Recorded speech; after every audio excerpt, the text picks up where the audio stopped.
The sun dips low. You are brought forward. There is no crowd, no spectacle.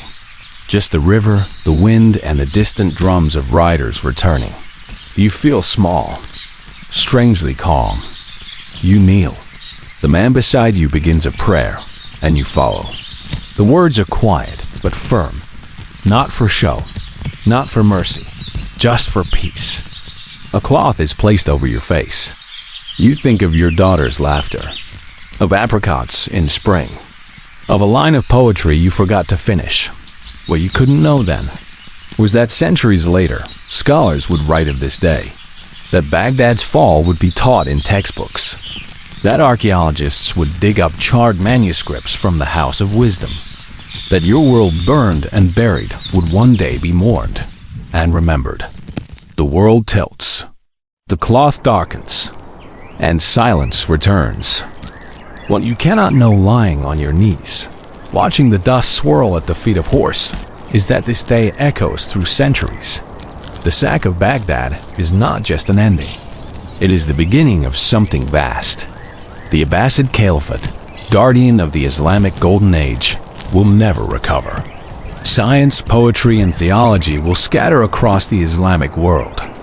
Egypt will rise, Persia will adapt, and the Mongols, they will fracture.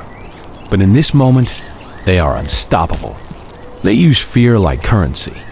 Towns surrender before the first arrow flies. Rumors travel faster than riders. They rewire trade, rebuild cities, translate texts across empires.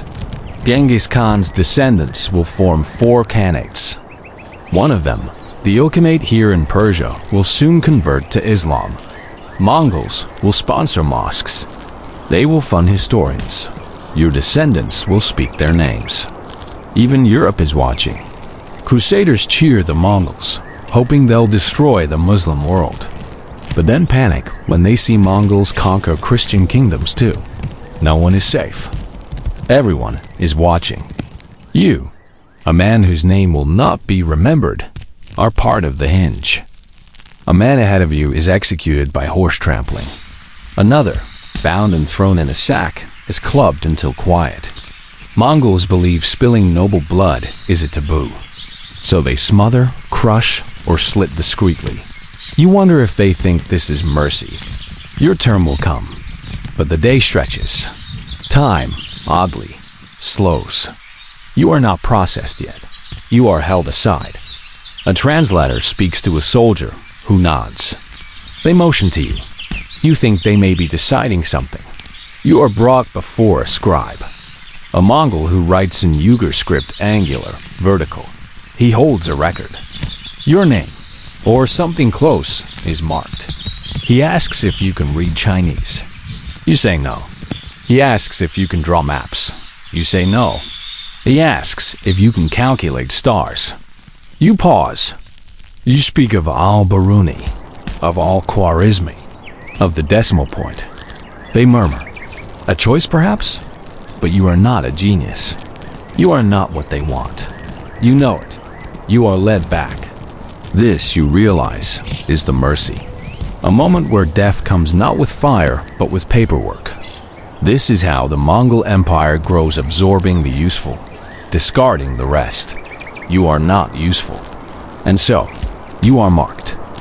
The guard outside your makeshift pen speaks Turkic, not Mongol. You've heard him joke with another about how many heads he'll count today. Will the tigress run red again? He laughs. You're not sure what's worse, the anticipation or that they're bored. Your hands are tied, but you still feel the urge to straighten your robe, a reflex of dignity. You remember your daughter's hands, your wife's shawl, your ink-stained desk. Memory arrives in smells. Saffron, candle wax, goat stew, the sharp glue used in bookbinding. You think of yesterday's cold rice. You think of the scholar who knelt beside you and whispered verses of the Kur and until his throat gave out. You think of silence, and outside, order. That's the strange part. The Mongols do not rape and burn like bandits. Not exactly. They kill with method. They count bodies. They catalog the horses. They allow no looting, until commanders approve. Their discipline is terrifying.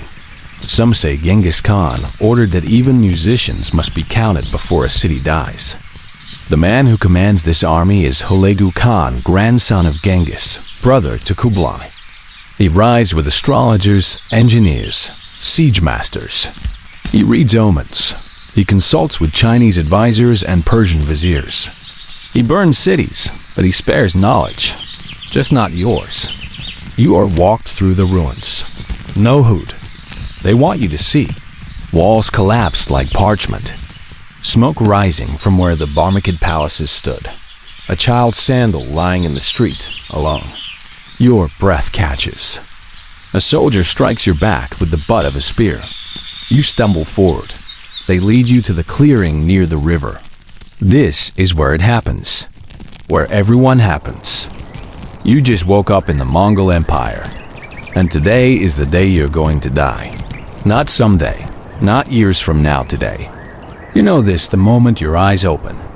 The cold has settled into your bones overnight, and the straw beneath you is damp with the breath of other men who've already given up. Outside, you hear the hooves. Always the hooves. Mongol horses move like ghosts, lying in constant circling. Waiting. You are a man of letters, or you were. A minor advisor in Baghdad, once tasked with translating documents, managing tax ledgers, helping diplomats navigate the court of the caliph. Not a soldier, not a threat, but it made no difference. When the walls fell, the Mongols didn't ask for resumes. It is February 1258. Baghdad has just died. Once the crown of learning of medicine, astronomy, poetry, and trade, now the streets are clogged with ash and blood. Books tossed into the Tigris have turned its waters black with ink. The libraries are gone. The house of wisdom burned. And you are alive. But not for long.